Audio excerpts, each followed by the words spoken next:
আজকের দুপুরে কী কী রান্না করলাম সেটাই তোমাদের সাথে শেয়ার করছি। তো প্রথমে এখানে একটু আমের আচার বানাচ্ছিলাম, তো আমটাকে নুন আর হলুদ দিয়ে একটু সেদ্ধ করে নিয়েছি।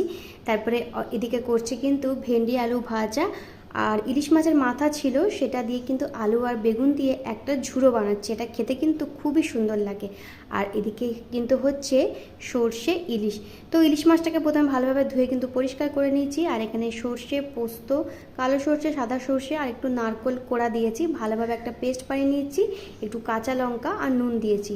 তারপরে কড়াইয়ের মধ্যে মাছগুলোকে দিয়ে দিয়েছি, উপর থেকে দিয়ে দিয়েছি একটু হলুদ গুঁড়ো, আর দিয়ে দিচ্ছি অনেকটা পরিমাণ কাঁচা সর্ষের তেল।